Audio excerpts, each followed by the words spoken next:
कौन है सप्तऋषि? सनातन धर्म में इनकी महिमा इतनी क्यों बताई गई है और इनकी उत्पत्ति कैसे हुई?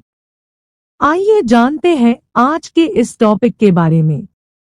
वेद संहिता में सप्तर्षियों को वैदिक धर्म का जनक माना जाता है।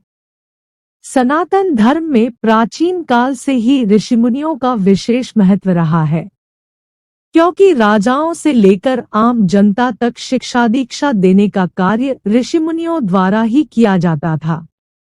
रात के समय आसमान में दिखने वाले तारामंडल को भी सप्तऋषि की संज्ञा दी जाती है।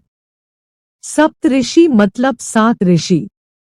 पुराणों के अनुसार ब्रह्मा जी ने संसार में धर्म की स्थापना करने और सनातन संस्कृति का ज्ञान बनाए रखने के लिए अपने मस्तिष्क से सप्तर्षियों की उत्पत्ति की थी। भगवान शिव ने सप्तऋषि के गुरु बनकर उन्हें वेदों, ग्रंथों और पुराणों की शिक्षा दी थी।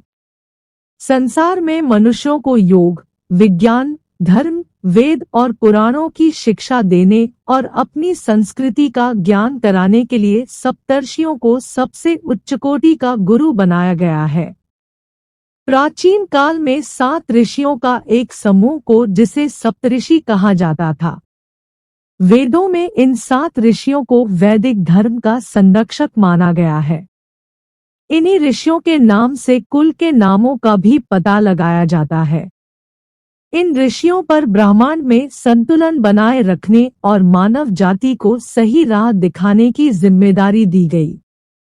माना जाता है कि सप्तऋषि आज भी अपने इन कार्यों में लगे हुए हैं। वेद, पद्म पुराण, मत्स्य पुराण, विष्णु पुराण समेत सभी ग्रंथों में सप्तऋषियों का उल्लेख मिलता है।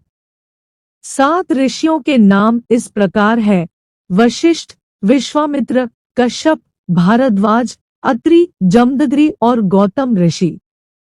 हर काल में अलग अलग सप्तऋषि होते हैं। ये सप्तऋषि मौजूदा काल के हैं।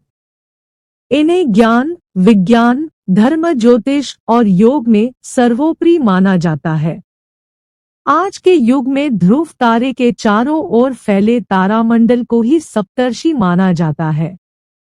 ऋषि वशिष्ठ राजा दशरथ के कुलगुरु थे। इनसे ही राजा दशरथ के चारों पुत्रों राम, लक्ष्मण, भरत और शत्रुघ्न ने शिक्षा प्राप्त की थी। उनके कहने पर ही राजा दशरथ ने श्री राम और श्री लक्ष्मण को ऋषि विश्वामित्र के साथ आश्रम में राक्षसों का वध करने के लिए भेजा था। पौराणिक मान्यताओं के अनुसार कामधेनु गाय के लिए वशिष्ठ और विश्वामित्र में युद्ध भी हुआ था, जिसमें ऋषि वशिष्ठ विजय हुए थे। ऋषि विश्वामित्र ऋषि होने के साथ साथ एक राजा भी थे। वे ऋषि विश्वामित्र ही थे जिन्होंने गायत्री मंत्र की रचना की थी। ऋषि विश्वामित्र की तपस्या और मेनका द्वारा उनकी तपस्या को भंग किया जाने का प्रसंग बहुत प्रसिद्ध है। उन्होंने अपनी तपस्या के बल पर त्रिशंकु को शरीर के साथ ही स्वर्ग के दर्शन करा दिए थे। ऋषि कश्यप ब्रह्मा जी के मानस पुत्र मरीचि के विद्वान पुत्र थे।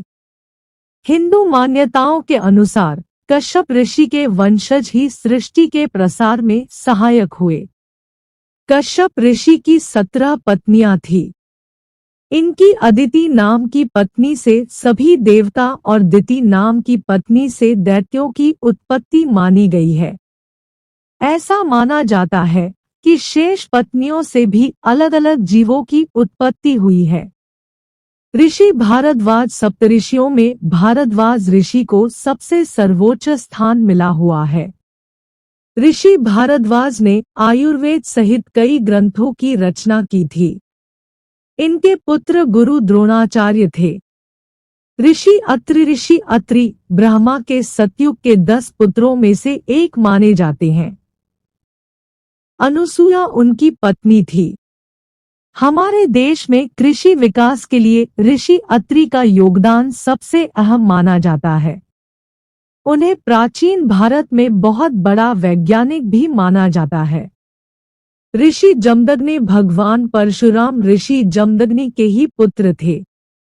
इनके आश्रम में इच्छित फलों को प्रदान करने वाली गाय थी, जिसे कार्तवीर्य छीनकर अपने साथ ले गया था। परशुराम जी को जब इस बात का पता चला तो वह कार्तवीर्य को मारकर कामधेनु गाय वापस आश्रम में ले आए थे। ऋषि गौतम ऋषि की पत्नी अहिल्या थी। इनके श्राप के कारण ही अहिल्या पत्थर बन गई थी। भगवान श्री राम की कृपा से अहिल्या ने पुनः अपना रूप प्राप्त किया था। गौतम ऋषि अपने तपोबल से ब्रह्मगिरि के पर्वत पर मां गंगा को लेकर आए थे। ये थी सप्तऋषियों और उनके कार्य के बारे में जानकारी।